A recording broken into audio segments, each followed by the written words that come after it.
میراث یعنی ورثہ۔ سائرس اعظم نے یہودیوں کو اہل بابل کے تسلط سے آزاد کروایا اور یروشلم کو ازسر نو تعمیر کروایا، جس کی وجہ سے یہودیوں میں اس نے بڑا باعزت مقام حاصل کر لیا۔ زینوفون کے مطابق اس کا سلوک اپنی رعایا کے ساتھ بڑا رحم دلانا تھا، اور وہ اپنی رعایا کے ساتھ اپنے بچوں جیسا سلوک کرتا تھا۔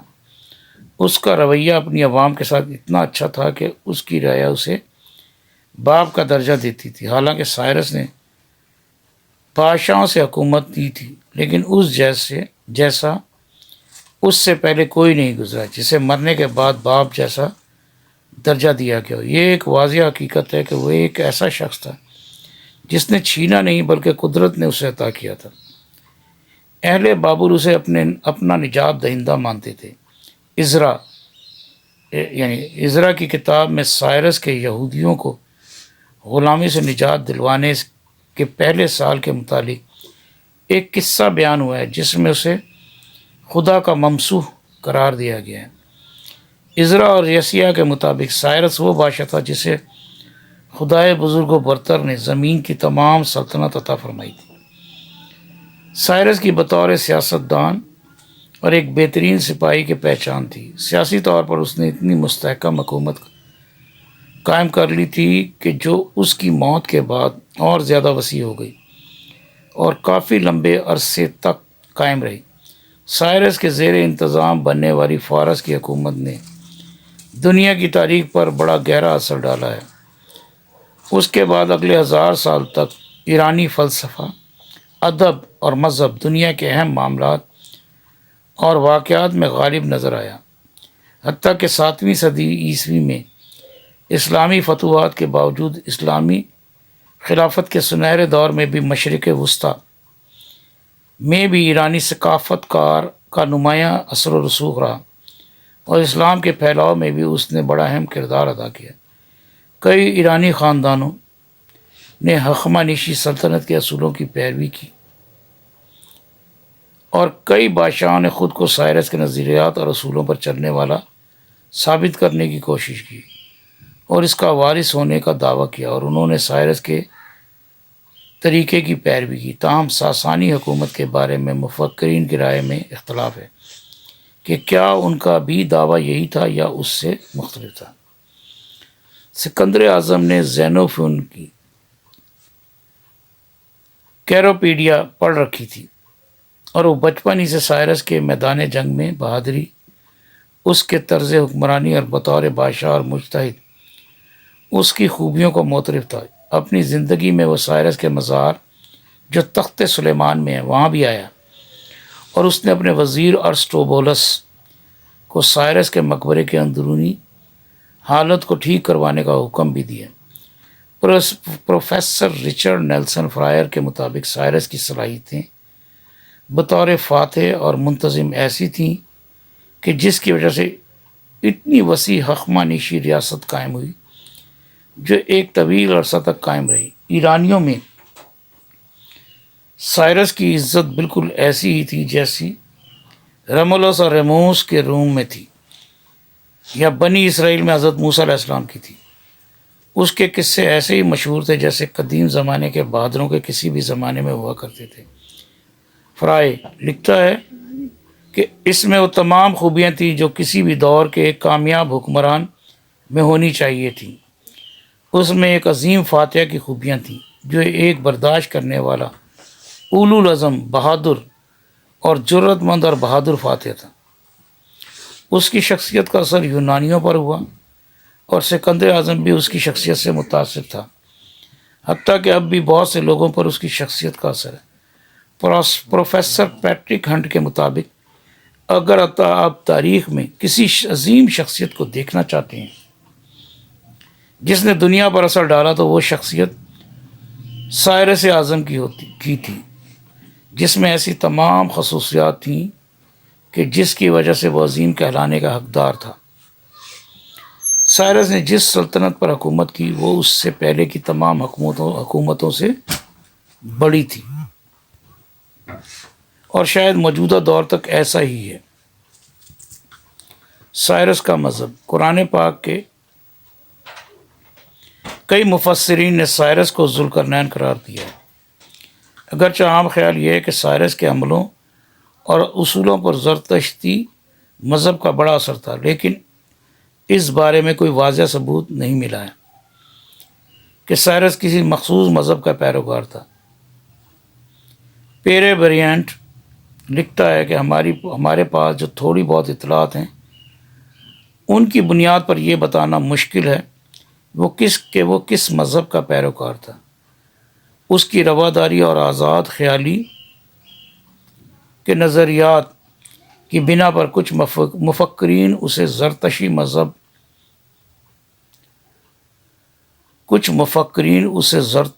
مذہب پر عمل کرنے والا بادشاہ تصور کرتے ہیں، جبکہ کچھ مفکرین اس بات پر زور دیتے ہیں کہ سائرس زرتشتی مذہب کے علاوہ دوسرے مذہب کے دیوتاؤں کا بھی احترام کرتا تھا۔ سائرس سلنڈر، مٹی کا بنا ہوا ایک سلنڈر ملا ہے جس سائرس کا سلنڈر کہلاتا ہے، جس پر خط منحنی میں 539 قبل از مسیح میں بابل کی فتح کی تاریخ درج ہے۔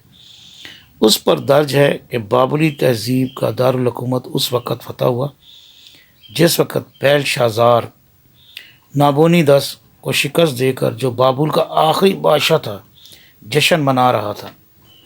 یہ سلنڈر 1879 میں دریافت ہوا اور آج برٹش میوزیم میں رکھا ہوا ہے۔ کئی مورخین نے اس پر درج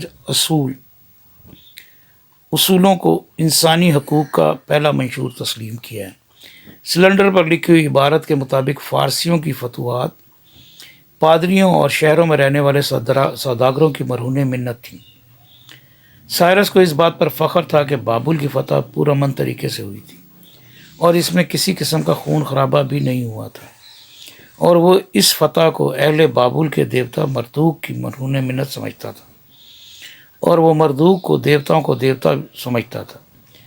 اس کی اعتدال پسندی اور سخاوت جو اس نے مفتوحہ علاقوں کی عوام کے ساتھ برتی، اور اس نے بابل کو فارس کی سلطنت کے امیر ترین صوبہ بنا رکھا تھا، وہ اس کے لیے رحمت اور برکت کا باعث بن گیا تھا۔ مٹی کا سلنڈر پر لکھے ہوئے اصول دنیا کا پہلا انسانی حقوق کا منشور کہلاتا ہے۔ اگرچہ سائرس اپنی قدیم روایات پر چلتا تھا اور پھر حکومت آنے کے بعد اس نے ان میں ترامیم کر کے اور بہتر کر دیا تھا۔ سائرس کے سلنڈر پر مندرجہ ذیل عبارت لکھی ہوئی ہے: میں سائرس ہوں، تمام دنیا کا عظیم بادشاہ جو حکمرانی کا حقدار ہے۔ میں کمبیسیز کا بیٹا جس کی حکومت کو بیل اور نیبو یونانی دیوتاؤں کے نام نے پسند کیا، اور جن کی مرضی ہے کہ میں بادشاہ بن کر ان کی مرضی کے مطابق عمل کروں۔ جب میں دوستوں کی مانند بابل میں داخل ہوا اور خوشی اور فخر سے حکومت کا نظام سنبھالا، تو عظیم آقا مردوک نے بابل کے اولو العزم باشندوں کے دل میں میری محبت ڈالی، اور میں روزانہ اس کی تعریف بیان کرتا ہوں۔ میرے کئی فوجی دستے شہر میں امن سے گشت کرتے ہیں، اور میں نے یا میرے کسی ساتھی نے سمیر اور لاقات کے کسی بھی باشندے کو خوفزدہ نہیں کیا ہے۔ میں امن اور بہتر نظام قائم کرنے کی خاطر بابل اور اس کے تمام مقدس شہروں میں داخل ہوا ہوں۔ اہل بابل جو دیوتاؤں کی مرضی کے خلاف چل رہے تھے اور حکمران جن سے وہ ناخوش نہیں تھے، میں نے اہل بابل کو ان کے ظلم و ستم سے نجات دلائی۔ مردوک جو عظیم آقا ہے میرے عملوں سے خوش ہوا اور مجھ پر رحمتیں نازل کیں، جس کی وجہ سے میں اور میرا بیٹا کمبیسیز اور میرے تمام فوجی دستے اس کی تعریف بیان کرتے ہیں اور امن سے اس کے سامنے کھڑے ہوتے ہیں۔ بابل کو فتح کرنے کی خاطر میں دریائے دجلہ کے دوسری جانب واقع مقدس شہروں کی طرف پلٹا، جہاں کی آبادیوں کو مدتوں پہلے اجاڑ دیا گیا تھا اور وہ کھنڈرات میں تبدیل ہو چکے تھے۔ وہاں کے باشندے جنہوں نے ان شہروں کو آباد کیا تھا انہیں برباد کر دیا گیا تھا۔ یہ شاید یہودیوں کے متعلق بیان کیا گیا ہے، اور جہاں کے باشندے ان کھنڈرات میں رہ رہے تھے، میں نے وہاں کے قدیم باشندوں کو اکٹھا کیا اور انہیں ان کے علاقوں میں آباد کیا۔ علاوہ ازیں میں نے مردوک جو عظیم دیوتا ہے اور سمیری اور الاقاد کہ تمام دیوتوں کا دیوتا ہے، جس نے نابونی دس کو بابل کا حاکم بنایا، لیکن نابونی دس نے اس کے غصے کو ابھارا، لیکن میں دیوتاؤں کے دیوتا کو اپنے عبادت خانے میں لے آیا، جس کی وجہ سے وہ مجھ سے خوش ہے۔ وہ تمام دیوتا جنہیں میں نے ان کے مقام تک واپس پہنچا دیا، وہ مجھ سے خوش ہوں گے اور میرے اچھے اعمال کو ہمیشہ اچھے الفاظ سے یاد رکھیں گے۔ اہل بابل مجھ سے خوش ہوں گے، کیونکہ میں نے انہیں امن و امان والی زندگی بخشی۔ میں نے بابل کے عظیم شہر کے قلعے کو اثر نو مضبوط کیا۔ قلعے کی وہ دیوار جو خندق کی جانب تھی، جسے پہلے بادشاہ نے بنایا تھا، وہ جو نامکمل تھی، اسے مکمل کروایا۔ اسے شہر کے گرد مکمل کیا گیا، جسے نہ تو کسی گزشتہ بادشاہ نے مکمل کیا تھا اور نہ ہی ان کے کسانوں نے یا مزدوروں نے اسے تعمیر کیا تھا۔ میں نے اسے ٹار اور اینٹوں سے اثر نو تعمیر کروایا۔ دیودار کی لکڑی کے بڑے بڑے داخلی دروازے لگوائے، جن کو پیتل اور تانبے سے ڈھانپا گیا اور تانبے کے قبضے لگائے گئے، اور پھر ان دروازوں کو مضبوطی سے لگوایا گیا۔ اس سے آگے سلنڈر پر کچھ لائنیں ہیں جو مٹی ہوئی ہیں اور ان کا ترجمہ نہیں ہو سکا۔ میں نے اپنے پیشرو بادشاہ اشور بانی پل کا نام اس پر لکھا ہوا دیکھا۔ ادھر ایک اینٹ لگائی گئی جس پر لکھا تھا سائرس دنیا کا بادشاہ۔ عظیم خدا نے تمام زمین کو میرے قبضے میں کیا ہے، اور میں اس زمین پر اس زمین پر امن قائم کیا۔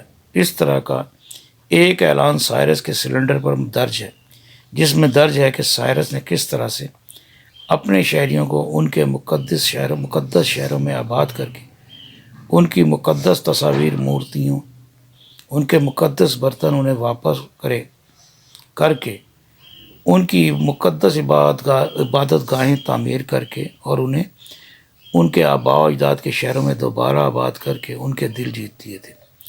یہودی اس کے انسانی حقوق کے اصولوں سے اس حد تک خوش تھے کہ ماں سوائے 50,000 یہودیوں کے باقی تمام یہودیوں نے بابل ہی میں رہنے کو ترجیح دی۔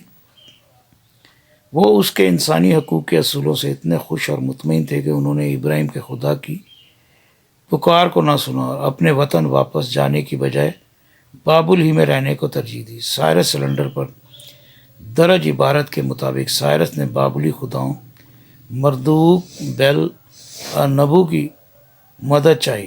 میری لمبی زندگی خاطر بیل اور نبو کے سامنے دعا کرو، تاکہ وہ میرے حق میں مردوک کے سامنے دعا کہوں کہ سائرس کو بادشاہت عطا فرما، جو تیری عبادت کرتا ہے، اس کے بیٹے کمبیسیس کو بھی بادشاہ بنا۔